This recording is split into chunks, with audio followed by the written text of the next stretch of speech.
Hey guys, welcome to Job Paradise YouTube channel. তো প্ৰথমতে আপুনি যিকোনো ব্ৰাউজাৰটা ওপেন কৰি লব আৰু তাতে আপুনি সাৰ্চ কৰিব www.onlinesbi.sbi ঠিক আছে তো সাৰ্চ কৰাৰ পিছত স্টেট বেংক অফ ইণ্ডিয়াৰ যিটো অফিচিয়েল ওয়েবসাইট হয় সেইটো ওপেন হৈ যাব মই এই ভিডিঅ'ৰ ডেসক্ৰিপচনতো স্টেট বেংক অফ ইণ্ডিয়াৰ যিটো অফিচিয়েল ওয়েবসাইট হয় সেইটো মই প্ৰভাইড কৰি দিম তাৰ পৰা আপুনি ডাইৰেক্ট এইটো ওয়েবসাইটত আহিব পাৰিব ঠিক আছে তো স্টেট বেংক অফ ইণ্ডিয়াৰ পৰা যিটো নোটিফিকেশন আহিছে ক্লাৰ্কৰ তো তাৰে গুটেইখিনি ইনফৰমেশন মই এইটো ভিডিঅ'ত আপোনাক জনাম ঠিক আছে কেনেকৈ আপুনি এপ্লাই কৰিব এলিজিবিলিটি ক্ৰাইটেৰিয়া এডুকেশনাল কোৱালিফিকেশন কিমান আছে ঠিক আছে গুটেইখিনি প্ৰসেস এন্ড গুটেইখিনি ইনফৰমেশন পাব আপুনি এইটো ভিডিঅ'ত তো ভিডিঅ'টো হেয়ালৈকে চাব ঠিক আছে তো আহক দেৰি নকৰি আৰম্ভ কৰো আজি ভিডিঅ'টো প্ৰথমতে চাওক নোটিফিকেশনটো আছে অৰ্গানাইজেশনটো হ'ল ষ্টেট বেংক অফ ইণ্ডিয়া ঠিক আছে আৰু নম্বৰ অফ পোষ্ট আছে 13,735 পোস্ট আছে তো বহুত কেটা পোস্ট আছে আৰু আপোনাৰ পোস্টটো আপোনাৰ pan India বেসিস হ'ব ঠিক আছে তাৰ পিছত আপোনাৰ এডুকেশনাল কোৱালিফিকেশন গ্ৰেজুৱেট যদি আপুনি গ্ৰেজুৱেচন পাস কৰিছে তেতিয়া হলে আপুনি ক্লাৰ্কৰ যেটো পোস্ট ওলাইছে তাৰ কাৰণে আপুনি এলিজিবল হয় ঠিক আছে যদি আপুনি গ্ৰেজুৱেচন কৰা নাই কিন্তু ফাইনাল ইয়াৰছত আছে ঠিক আছে ফাইনাল ইয়াৰ হয় তো আপুনি এবাৰ পাস কৰিব তেতিয়া হলো আপুনি এইটো পোস্টত এপ্লাই কৰিব পাৰিব ঠিক আছে তাহক আৰু কিছুমান ডিটেইলছ চাওক যেটো টাইপ হয় জব টাইপটো এটো আসাম গভৰ্নমেন্ট জব হয় কাৰণ ষ্টেট বেংক অফ ইণ্ডিয়া টো পাব্লিক সেক্টৰ বেংক হয় ঠিক আছে আৰু এপ্লাই যেটো মোড হয় এটো আপুনি অনলাইনত কৰিব লাগিব ঠিক আছে কেনেকৈ কৰিব মই এটো দেখাম বাৰু আপোনাক ঠিক আছে তো ভিডিওটো হেয়ালৈকে চাই থাকক এটা চাওক যেটো পোস্ট আছে এটো হ'ব আপোনাৰ জুনিয়ৰ এসোসিয়েটেড পোস্ট হয় এটো আপোনাৰ ডেজিগনেশন হয়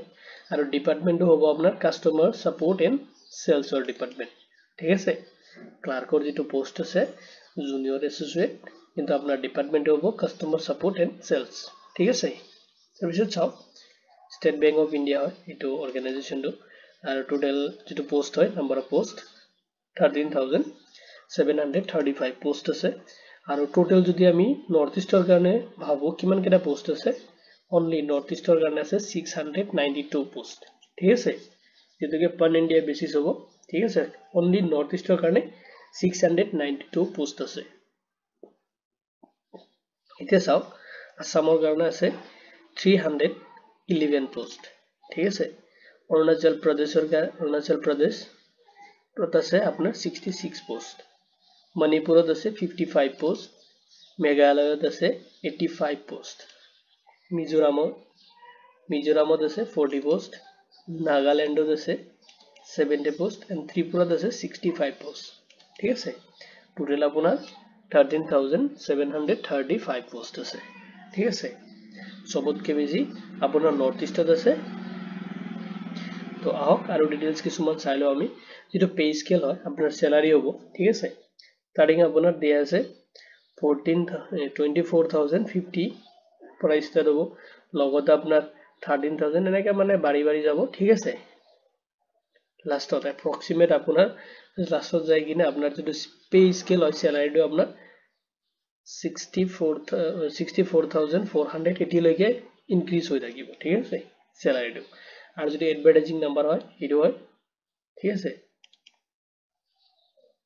CRPD/2024/2025/24 এইটো আপুনি এইটো ভিডিও ডেসক্ৰিপচন বা নোটিফিকেশনটো পাই যাব ঠিক আছে এইটো এডভাৰটাইজিং নাম্বাৰ হয় তো হেল্প ডেস্ক নাম্বাৰো আছে ইমেইল আইডিও আছে আপোনালোকে যদি কিবা ইনফৰমেশন লাগা হয় যেতিয়া আপুনি যেতিয়া অনলাইন এপ্লাই কৰিব এইটো সময়ত আপুনি ভিজিট কৰিব পাৰে হেশটেগত তেতিয়া হলে আপোনাৰ যেটো কিবা ইনফৰমেশন থাকে সেইখিনি সৰ্ট আউট কৰিব পাৰিব ঠিক আছে আৰু হেল্প ডেস্ক যেটো ইনকুৱাৰি যেটো ওয়েবসাইট আছে তাতে আপুনি 11 AM পৰা লৈ কিনে আপুনি 5 PM লৈ কিনে 5 PM লৈকে এটো লগত কানেক্ট কৰিব পাৰিব ঠিক আছে অন যেটো বেংকিং ওয়ার্কিং ডেজ আছে সেইদিনাখন বাকি যিদিনা অফ আছে সেইদিনা আপুনি কিবা ইনকুৱাৰিৰ কাৰণে বা কিবা ইনফৰমেশন লাগা হলে হিয়তক আপুনি কন্টাক্ট কৰিব নোৱাৰিব ঠিক আছে আপুনি এটো ওয়েবসাইটত যাব পাৰিব নহলে টেলিফোন নাম্বাৰ এটা আছে ঠিক আছে টেলিফোন নাম্বাৰটো মই এইটো ভিডিও ডেসক্ৰিপচনত প্ৰভাইড কৰি দিম তাৰপৰা আপুনি চেক আউট কৰি লব ঠিক আছে তাতে আপুনি কল কৰিব পাৰিব তো আদাৰ কিছুমান এলিজিবিলিটি ক্ৰাইটেৰিয়া আছে সেইখিনি আমি চাই লওঁ ঠিক আছে এতিয়া চাওক এজ লিমিটটো যদি আপোনাৰ 20 ইয়াৰ্ছৰ বিলো আছে তেতিয়াহ'লে আপুনি এইটো পোষ্টৰ কাৰণে এলিজিবল নহয় একদম মিনিমাম এজ আপোনাৰ বিচাৰিছে 20 ইয়াৰ্ছ ঠিক আছে মিনিমাম এজ আৰু মেক্সিমাম বিচাৰিছে আপোনাৰ 28 20 ৰ পৰা 20 এজৰ 20 ৰ পৰা লৈ কিনে আপুনি যদি 28 ইয়াৰ্ছ লৈ কিনে আছে ইয়াৰ মাজত আছে ঠিক আছে তেতিয়াহ'লে আপুনি এইটো পোষ্টৰ ক্লাৰ্কৰ যেটো পোষ্ট আছে ইয়াৰ কাৰণে আপুনি এলিজিবল হয় এপ্লাই কৰিব পাৰিব যদি ইয়াতকে আপোনাৰ এজটো বেছি হৈছে তেতিয়াহ'লে আপুনি এইটো পোষ্টত এপ্লাই কৰিব নোৱাৰিব ঠিক আছে তো এজ ৰিলেক্সেশন আছে ঠিক আছে এজ ৰিলেক্সেশন আছে ক্যাটেগৰি ওয়াইজ ডিভাইড কৰি দিয়া আছে যেনেকা ধৰক এসসি এন্ড এসটি ৰ কাৰণে 5 ইয়াৰ্ছ ওবিসি ৰ কাৰণে দিছে 3 ইয়াৰ্ছ পিডব্লিউডি যদি আনৰিজাৰ্ভ ক্যাটেগৰি হয় তেতিয়াহ'লে 10 ইয়াৰ্ছৰ এন্ড পিডব্লিউডি যদি ওবিসি ক্যাটেগৰি হয় তেতিয়াহ'লে 13 ইয়াৰ্ছৰ আৰু পিডব্লিউডি যদি এসসি এন্ড এসটি ৰ কাৰণে হয় তেতিয়াহ'লে 15 ইয়াৰ্ছৰ এজ ৰিলেক্সেশন পাব ঠিক আছে এডুকেশনাল কোৱালিফিকেশনটো চাওক এডুকেশনাল কোৱালিফিকেশনটো যদি আপুনি গ্ৰেজুৱেচন কৰিছে এনি ডিসিপ্লিন আপুনি আৰ্টস কমাৰ্চ সায়েন্স যিকোনো ষ্ট্ৰীমৰ পৰা যদি আপুনি গ্ৰেজুৱেচন কমপ্লিট কৰিছে তেতিয়াহ'লে আপুনি এইটো পোষ্টৰ কাৰণে এলিজিবল হয় এপ্লাই কৰিব পাৰিব লগতে চাওক যদি আপুনি ফাইনাল ইয়াৰৰ হয় ঠিক আছে ফাইনাল ইয়াৰ ক্যান্ডিডেট তেতিয়াহ'লে আপুনি এপ্লাই কৰিব পাৰিব যদি আপোনাৰ সেমিষ্টাৰটো লাষ্ট সেমিষ্টাৰ হয় তো এবাৰ আপুনি গ্ৰেজুৱেচনটো কমপ্লিট কৰিব ঠিক আছে তেতিয়াহ'লে আপুনি এইটো পোষ্টত এপ্লাই কৰিব পাৰিব ঠিক আছে তাৰপিছত চাওক আপুনি লোকেল ল্যাঙ্গুৱেজ জনা থাকা হ'ব লাগিব ঠিক আছে আপুনি যি জোৰ পৰা এপ্লাই কৰিব যেনেকা ধৰক আসামৰ পৰা যদি কৰিছে বা নৰ্থ ইষ্টত তো আসাম ইজ ম্যান্ডেটৰি ঠিক তেনেকুৱা যদি আপুনি মিজোৰামৰ পৰা কৰিছে মিজোৰাম ঠিক আছে বা নাগালেণ্ডত কৰিছে তো লোকেল যেটো ল্যাঙ্গুৱেজ হয় এটা আপোনাৰ জনা থকা মানে হ'ব লাগিব ঠিক আছে তো আকৌ এটা বস্তু ক্যান্ডিডেট হোক 10-12 মাৰ্কস তো আপোনাৰ যদি আপুনি ক্লাস 10 এন্ড 12 কৰিছে তাতে আপোনাৰ যেটো লোকেল ল্যাঙ্গুৱেজ হয় সেইটো হিচাপত মানে আপুনি স্পেশালিটি থাকিব লাগিব যেনে আসামিজ ধৰক বেঙ্গলি যি হোক ঠিক আছে যেটো আপোনাৰ ষ্টেট ওয়াইজ হ'ব ঠিক আছে যেটো পান ইন্ডিয়া বেসিস হ'ব জবটো সেইটো হিচাপত আপোনাৰ লোকেল ল্যাঙ্গুৱেজটো জনা থাকা হ'ব লাগিব ঠিক আছে এপ্লিকেশন ফি যে সব এপ্লিকেশন ফি টু ক্যাটেগরি ওয়াইজ ডিভাইড কৰি দিয়া আছে যদি আনৰিজাৰ্ভ ক্যাটেগৰিৰ পৰা কোনোবা এপ্লাই কৰে তেতিয়াহ'লে 750 এটা এপ্লিকেশন ফি তে পেমেন্ট কৰিব লাগিব যদি ওবিসি এন্ড ইডব্লিউএছ ৰ হয় তেতিয়াহ'লে আপুনি পেমেন্ট কৰিব লাগিব 750 ঠিক আছে এসসি এন্ড এসটি ৰ কাৰণে কোনো ধৰণৰ এপ্লিকেশন ফি পেমেন্ট কৰিব নালাগে পিডব্লিউডি ৰ কাৰণে কোনো ধৰণৰ পেমেন্ট নে এপ্লিকেশন ফি পেমেন্ট কৰিব নালাগে ঠিক আছে এতিয়া সব পেমেন্ট মেথডটো আপুনি ডেবিট কাৰ্ড ক্ৰেডিট কাৰ্ড বা নেট বেংকিং বা ইউপিআই ঠিক আছে দেকিনে আপুনি এপ্লাই কৰিব পাৰি মানে পেমেন্টটো কৰিব পাৰিব ঠিক আছে তো পুৰিখিনি আছে debit card credit card net banking or UPI আপুনি যিকোনো মেথডতে এপ্লাই কৰি মানে পেমেন্টটো কৰিব পাৰিব ঠিক আছে তো এপ্লাইটো কেনেকৈ কৰিব আপুনি হাউ টু এপ্লাই তো মই দেখুৱাম ওয়েবসাইটত যাই কিনে ঠিক আছে তাৰ আগত মই জাস্ট আপোনাক ইয়াত দেখাই আছো তো ইন্টারেস্টেড এন্ড যেটো সুইটেবল ক্যান্ডিডেট যদি আপুনি এলিজিবল হয় তেতিয়াহ'লে আপুনি যেটো আইপিবি অনলাইন যেটো অফিশিয়াল ওয়েবসাইট আছে তাত আপুনি যাব লাগিব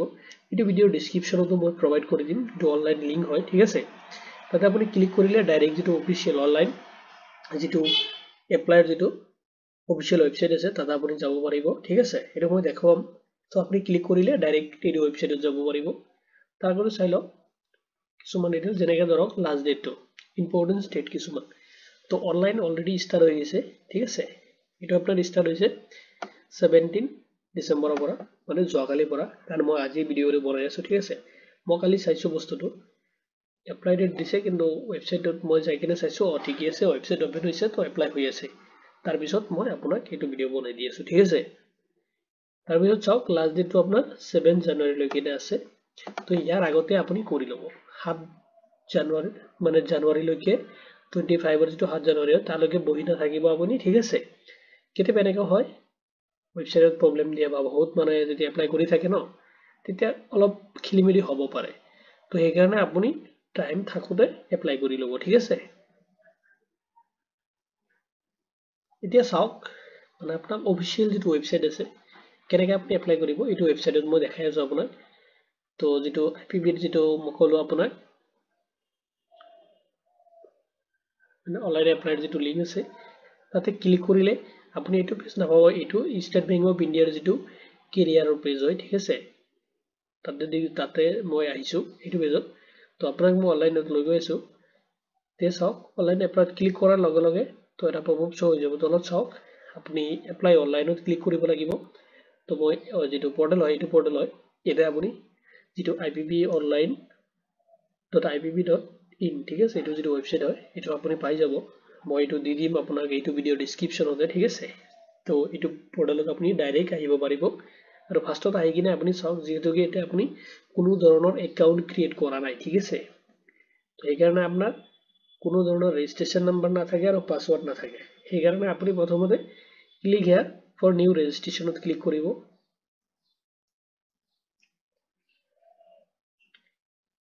দিয়া চাওক কিছুমান ডিটেইলছ যেনেকৈ এইটো আপুনি 6 স্টেপত আপোনাৰ যেটো এপ্লিকেশন হয় ঠিক আছে এটো কমপ্লিট কৰিব লাগিব মই জাস্ট আপোনাক ওভাৰভিউ এটা দেখাই আছো কেনেকৈ কৰিব আপুনি তো প্ৰথমতে যেটো বেসিক ইনফৰমেশন আছে তাতে আপুনি আপোনাৰ নামটো দিব লাগিব ঠিক আছে প্ৰথমতে দিব আপুনি ফাৰ্স্ট নেম ঠিক আছে তাৰ পিছত আপুনি ফাৰ্স্ট নেমটো কনফাৰ্ম কৰিব লাগিব ঠিক আছে তাৰ পিছত আপোনাৰ যদি মিডল নেম আছে দেন আপুনি দিব আৰু যদি নাই এটো ব্ল্যাঙ্ক ৰাখিলে প্ৰবলেম নাই যিখিনি ষ্টাৰ মাৰ্ক দিয়া থাকিব সেইখিনি আপুনি মেন্ডেটৰি ফিল আপ কৰিব লাগিব ঠিক আছে তাৰ পিছত চাওক আপোনাৰ লাষ্ট নেমটো দিব লাগিব ঠিক আছে লাষ্ট নেমৰ যেটো কলম আছে তাতে আপুনি যাব আপোনাৰ লাষ্ট নেমটো দিব আপুনি ঠিক আছে দিয়াৰ পিছত আপুনি কনফাৰ্ম কৰিব লাগিব আপোনাৰ লাষ্ট নেমটো ঠিক আছে কনফাৰ্ম কৰাৰ লগে লগে আপোনাৰ ফুল নেমটো অটোমেটিক্যালি এটা শো হৈ যাব ঠিক আছে শো হৈ যোৱাৰ পিছত আপুনি চাইছে যে আপোনাৰ নামটো ঠিক আছে ঠিক আছে তো হৈ গল তলত আহি যাব আহি কিনে আপোনাৰ এটা ভ্যালিড মোবাইল নম্বৰ এতে এন্টাৰ কৰাব ঠিক আছে তাৰ পিছত মোবাইল নম্বৰটো আপুনি কনফাৰ্ম কৰিব ঠিক আছে তাৰ পিছত যদি আপোনাৰ অল্টাৰনেটিভ মোবাইল নম্বৰ আছে দেন আপুনি দিব আৰু যদি নাই তো এটো দিব নালাগে যদি আছে দি দিব ঠিক আছে তাৰ পিছত চাওক আপোনাৰ ইমেইল আইডি তো ইমেইল আইডিটো আপুনি এডাৰ আগৰখিনি যিখিনি ইমেইল আছে এইখিনি আপুনি লিখি লব তাৰ পিছত ডোমেইন নেম যেটো থাকে এটা আপুনি সিলেক্ট কৰি লব আপোনাৰ যেটো ডোমেইনৰ হয় ঠিক আছে সেইখিনি আপুনি সিলেক্ট কৰি লব ইয়াৰ পৰা তাৰ পিছত চাওক আপোনাৰ যেটো ইমেইল আইডি হয় এটো কনফাৰ্ম কৰিব লাগিব আপুনি এটা গুটেইখিনি ইমেইল আইডি খনি লিখি দিব লিখাৰ পিছত এটো কনফাৰ্ম হৈ যাব তাৰ পিছত চাওক এটো সিকিউৰিটি কোড আছে এটো এতে দি দিব ঠিক আছে সিকিউৰিটি কোড বহাই কিনে আপুনি সেভ এণ্ড নেক্সট বাটনত ক্লিক কৰিব লাগিব ঠিক আছে ক্লিক কৰাৰ পিছত আপোনাৰ যেটো ফটো এণ্ড সিগনেচাৰ সেকশন আছে দুই নম্বৰ 2 সেকশন যেটো আছে তাতে আহি যাব তাতে আপুনি ফটো এণ্ড সিগনেচাৰটো আপলোড কৰিব লাগিব ঠিক আছে এটো আপলোড কৰাৰ পিছত আপুনি ক্লিক কৰিব লাগিব সেভ এণ্ড নেক্সট বাটনত ঠিক আছে এটো ক্লিক কৰাৰ পিছত আপোনাৰ থাৰ্ড যেটো অপচন আছে ডিটেইলছত আহি যাব এটা আপুনি দিব লাগিব আপোনাৰ কিছুমান পাৰ্সোনাল ডিটেইলছ ঠিক আছে এড্ৰেছ দিব লাগিব লগতে আপোনাৰ যেটো গাৰ্ডিয়ানৰ নেম সেম এগুলা সব দিব লাগিব ঠিক আছে এডুকেশনাল যেটো ডিটেইলছ আছে এইখিনি আপুনি এতে ফিল আপ কৰিব লাগিব এই ডিটেইলছ খিনি দিয়াৰ পিছত আপোনাৰ যেটো ফৰ্ম হয় ঠিক আছে তো আপুনি তাতে সেভ এণ্ড নেক্সট বাটনত ক্লিক কৰিব কৰাৰ পিছত আপোনাৰ এপ্লিকেশনটো প্ৰিভিউত যাব মানে যেটো ফৰ্থ স্টেপ আছে ফৰ্থত আপোনাৰ প্ৰিভিউ হ'ব ঠিক আছে আপুনি যিখিনি ডিটেইলছ পাতি দিছে এইখিনি যদি প্ৰিভিউ ঠিক আছে তো সেভ এণ্ড নেক্সট কৰিব আপুনি ঠিক আছে সেভ এণ্ড নেক্সট কৰিব কৰাৰ পিছত আপুনি দিব লাগিব ডকুমেন্ট আপলোড আপোনাৰ এডুকেশনাল যেটো কোৱালিফিকেশন আছে সাৰ্টিফিকেট আছে মাৰ্কশিট আছে ঠিক আছে এখিনি আপুনি আপলোড কৰিব লাগিব 5th স্টেপত যদি আপলোড হোৱাৰ পিছত আপুনি কৰিব লাগিব সেভ এণ্ড নেক্সট ঠিক আছে নেক্সট কৰাৰ পিছত যেটো 6th স্টেপ আছে তাতে আপুনি কৰিব লাগিব পেমেন্ট ঠিক আছে অলৰেডি ক্যাটেগৰি ওয়াইজ যেটো পেমেন্ট ডিটেইলছ দি আছিল আপুনি চাইছে তাতে ঠিক আছে হেতু হিচাপত আপুনি কৰিব লাগিব পেমেন্ট আৰু পেমেন্টটো কৰাৰ পিছত আপোনাৰ যেটো এপ্লিকেশন আছে সাবমিট হৈ যাব আৰু অটোমেটিক্যালি আপোনাৰ মেইলত আৰু মোবাইলত আপোনাৰ যেটো এপ্লিকেশন নাম্বাৰ ঠিক আছে মানে ৰেজিষ্ট্ৰেচন নাম্বাৰ লগতে আপোনাৰ পাসওয়ার্ডটো আপুনি পাই যাব এনে পপআপ তাতে শো হৈ যাব ডিসপ্লে লগতে আপুনি আপোনাৰ মেইলত এণ্ড মোবাইলত টেক্সট মেছেজত পাই যাব কিন্তু তথাপি আপুনি আপোনাৰ যেটো এপ্লিকেশন ফৰ্ম হয় এটো প্ৰিন্ট কৰি ৰাখিব ঠিক আছে এজ এ ফিউচাৰ ৰেফাৰেন্সৰ কাৰণে ঠিক আছে তো এইখিনি কৰাৰ পিছত আপোনাৰ যেটো ৰেজিষ্ট্ৰেচন প্ৰসেস হল এটো কমপ্লিট হৈ যাব তাৰ পিছত আপুনি যেটো লগইন পেজ হয় ঠিক আছে মই আপোনাক দেখাই আছো এতিয়া আহি কিনে যেটো অফিশিয়াল ওয়েবসাইট আছে আকৌ আপুনি ক্লিক কৰিব এটো যেটো IPB as যেটো online.ipps ঠিক আছে .in ত আহি কিনে আপুনি এটা আপোনাৰ যেটো ৰেজিষ্ট্ৰেচন নাম্বাৰ পাইছে এটো দিব আৰু পাছৱৰ্ডটো দিব ঠিক আছে দি কিনে আপুনি সিকিউৰিটি কোডটো এন্টাৰ কৰাব আৰু সাবমিট কৰি দিব দিয়াৰ পিছত আপোনাৰ যেটো প্ৰফাইল হয় এটো লগইন হৈ যাব আপুনি তাতে যিমান ডিটেইলছ দিছে সবখিনি তাতে চেক কৰিব পাৰিব ঠিক আছে আৰু অনলাইন কেতিয়া এক্সামৰ কাৰণে মাতে কেতিয়া এক্সাম ডেট হয় গোটেইখিনি বস্তু আপুনি পাই যাব তাতে ঠিক আছে এডমিট কাৰ্ড কল লেটাৰ সেটাৰ কেনেকৈ ডাউনলোড কৰিব লাগে সেইখিনি আপুনি পাই যাব এতিয়া চাও এইখিনি ভিডিও চোৱাৰ পিছত যদি এপ্লাইত কোনো ধৰণৰ কিবা অসুবিধা পাইছে দেন আপুনি আমাক কন্টাক্ট কৰিব পাৰে ঠিক আছে এইটো ভিডিও ডেসক্ৰিপচনতে মই WhatsApp গ্ৰুপৰ লিংক এটা প্ৰভাইড কৰি দিছো যেটো job paradise YouTube channel official WhatsApp group হয় তাতে যাই কিনে আপুনি জয়েন কৰিব আৰু জয়েন কৰি কিনে যদি কিবা প্ৰবলেম পাইছে আপুনি মোক ডাইৰেক্ট মেসেজ কৰিব ঠিক আছে লগতে আপুনি এই ভিডিওত কমেন্টও কৰিব পাৰে প্ৰবলেম নাই আৰু এটা মই এটা ওয়েবসাইটৰ লিংক দি দিম ব্লগ ঠিক আছে ব্লগস্পটত তাতে আপুনি ক্লিক কৰিলে অল ডিটেইলছ খিনি পাই যাব আৰু তাতে আপুনি কেনেকৈ এপ্লাই কৰিব লাগিব ঠিক আছে গোটেইখিনি লিংক তাতে দিয়া আছে মই এই ভিডিও ডেসক্ৰিপচনতে প্ৰভাইড কৰি দিম ঠিক আছে তো ভিডিওটো ভাল লাগিলে লাইক এন্ড কমেন্ট কৰি দিব ঠিক আছে শেয়াৰ কৰি দিব তো এইটো ভিডিওত ইমানতে তো হেভ এ নাইস ডে আৰু থ্যাংক ইউ দি কিনে মই এইটো ভিডিও ইমানতে সামৰিছো ধন্যবাদ